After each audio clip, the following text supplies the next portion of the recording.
നമ്മൾ നേരത്തെ പറഞ്ഞ പോലെ ന്യൂസ് മലയാളത്തിന്റെ ക്രോസ് ഫെയർ തന്നെ AK ബാലൻ പറഞ്ഞിട്ടുണ്ടായിരുന്നു. ഈ മുട്ടിയ വാതിലുകളൊന്നും തുറക്കാത്തത് കൊണ്ടാണ് കോൺഗ്രസിൽ വന്നത് എന്ന് മുരളി പറഞ്ഞത് ശരിയാണ് എന്നുള്ളൊരു കാര്യം അദ്ദേഹം പറഞ്ഞിരുന്നു. ഇപ്പോൾ ഈ AK ബാലന്റെ പ്രസ്താവനയൊക്കെ തള്ളിക്കളയുകയാണ് കെ സുധാകരൻ. സന്ദീപ് വാര്യരുടെ മനസ്സ് വായിക്കാൻ ബാലൻ സൈക്കോളജിസ്റ്റ് ആണോ എന്നാണ് സുധാകരന്റെ ചോദ്യം. കബഡി നിരത്തിയാണോ AK ബാലൻ മനസ്സിലാക്കിയത്? ഓപ്പറേഷനിൽ താൻ ഉൾപ്പെടെയുള്ള നേതാക്കൾ ഭാഗമാണ്. ആരുടെയെങ്കിലും അക്കൗണ്ടിൽ പെടുത്താൻ ശ്രമിച്ചാൽ നടക്കില്ലെന്നും കെ സുധാകരൻ പറയുന്നു. കെ മുരളീധരൻ നിഷ്കളങ്കനാണെന്നും യാതൊരു പ്രശ്നവുമില്ലെന്നും കെ സുധാകരൻ ന്യൂസ് മലയാളത്തോട് പറഞ്ഞു. ആൽവിൻ തോമസ് തയ്യാറാക്കിയ റിപ്പോർട്ടിലേക്ക്. കലാശക്കൊട്ടിന് ഒരു ദിനം മാത്രം ബാക്കി നിൽക്കെ UDF ക്യാമ്പിലെ പ്രതീക്ഷകൾ നമ്മളോട് പങ്കുവയ്ക്കുകയാണ് Shri KPCC president K Sudhakaran. എങ്ങനെയുണ്ട് പ്രസിഡന്റ് അവസാന ലാബിലേക്ക് എത്തിയപ്പോൾ? നമ്മൾ ഓരോ ദിവസം കഴിയും തോറും നമ്മളെ പെർഫോമൻസും നമ്മളെ സംഘടനാ വർക്കും ഒക്കെ വളരെ ഇഫക്റ്റീവായി വർദ്ധിച്ച് വരികയാണ്. ഇന്നിപ്പോൾ റോഡ് നീളെ കാണുന്നതെല്ലാം കോൺഗ്രസ്സുകാരാണ്. പല സ്ഥലത്തു നിന്ന് വന്നവരാണ്. അവരെവിടെ പോയിട്ട് ആ വോട്ട് ചോദിക്കേണ്ടതെന്ന് അറിയാനാണ് വന്നിരിക്കുന്നത്. അപ്പോൾ അത്രയേറെ ആളുകൾ താല്പര്യമെടുത്ത് UDFിൻ്റെ വിജയത്തിന് വേണ്ടി രാവ് പകൽ അധ്വാനിക്കുന്ന ഒരു കാലഘട്ടത്തിലാണ് നമ്മൾ കടന്നു പോകുന്നത്. അതുകൊണ്ട് നമുക്ക് നല്ല പ്രതീക്ഷയാണ്. ഈ സന്ദീപ് വാര്യരുടെ വരവ് അദ്ദേഹം പാർട്ടിയിലേക്ക് കടന്നു വന്നു, അത് വലിയ പ്രതീക്ഷ നൽകുന്നുണ്ടോ?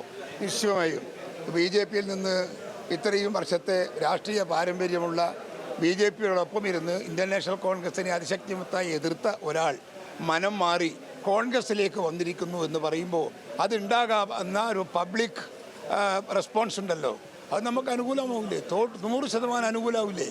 AK ബാലൻ പക്ഷേ സമ്മതിക്കുന്നു. അദ്ദേഹം പറയുന്നത് സന്ദീപ് വാര്യർ ഇപ്പോഴും RSSകാരനാണ്.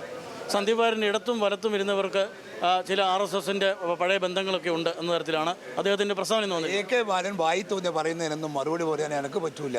ഞാൻ ചോദിക്കുന്നു, സന്ദീപ് വാര്യരുടെ മനസ്സ് ഇവൻ വായിക്കാൻ സൈക്കോളജിസ്റ്റായ AK ബാലൻ എന്തിൻ്റെ അടിസ്ഥാനത്തിലായി പറയുന്നത്? രാഷ്ട്രീയത്തിൽ പലതും പറയാം, പക്ഷേ പറയുന്നത് ഒരു വസ്തുതാപരമായിരിക്കണം. എന്തിൻ്റെ അടിസ്ഥാനത്തിലാണ് ശ്രീ ബാലൻ അത് പറഞ്ഞതെന്ന് നിങ്ങൾ ചോദിക്കുന്നത്? ഈ CPM കേന്ദ്രങ്ങളിൽ കഴിഞ്ഞ ദിവസം പറഞ്ഞിരുന്നത് ക്രിസ്റ്റൽ ക്ലിയറായ ഒരു നേതാവെന്നാണ് പറഞ്ഞിരുന്നത്. അയാളെ പറ്റി ആണ്. അപ്പോൾ ഈ പെട്ടെന്ന് 5 ദിവസം കൊണ്ട് അത് മാറിപ്പോയോ? 5 ദിവസത്തിന് മുമ്പ് CPM തന്നെ പറഞ്ഞ ക്രിസ്റ്റൽ ക്ലിയർ പേഴ്സണാലിറ്റി 5 ദിവസം കൊണ്ട് അത് പോയോ? കോൺഗ്രസ് ചേരുമ്പോഴത്തേക്ക് അതങ്ങ് നഷ്ടപ്പെട്ടു പോവോ? ഇത് അരയിൽ കെട്ടിത്തൂക്കിയ സാധനമൊന്നും അല്ലല്ലോ. ഇത് മനസ്സിൻ്റെ അകത്തുള്ളതല്ലേ, മാനസികമായ ചിന്തയല്ലേ, ഹൃദയത്തിലുള്ള വികാരമല്ലേ? ആ വികാരമൊക്കെ ഇങ്ങനെ ഊർന്നു പോകുന്നതാണോ? സന്ദീപ് വാര്യരെ CPM പാളയത്തിൽ എത്തിക്കാൻ ശ്രമിച്ചിട്ടുണ്ടായിരുന്നോ CPM? ഞങ്ങൾക്കറിയില്ല. CPMകാർ പോയിനോ കണ്ടിനോ സംസാരിച്ചനോ എന്ന് എനിക്കറിയില്ല. പക്ഷേ പോയതായിട്ടൊരു അറിവില്ല. ഏതായാലും കോൺഗ്രസിൻ്റെ ഒരു സർജിക്കൽ സ്ട്രൈക്ക് എന്ന് പറയാൻ വിശേഷിപ്പിക്കാം. അത് വലിയൊരു ഓപ്പറേഷൻ തന്നെയായിരുന്നു. ആണല്ലോ, സ്വാഭാവികമായും. കാരണം നമുക്ക് കിട്ടിയിരിക്കുന്നത് ഇത്രയും കാലം BJPയുടെ സ്റ്റാർ ക്യാമ്പയിനറായ ഒരാളെയാണ്. ഇത് മനസ്സിലാക്കേണ്ടത് അതാ. ഇന്ത്യ ഭരിക്കാൻ പോകുന്ന ഒരു പാർട്ടി എന്നാണ് അവർ പറയുന്നത്. ഇന്ത്യ ഭരിച്ചുകൊണ്ടിരിക്കുന്ന പാർട്ടിയാണെന്ന് പറയുന്നത്.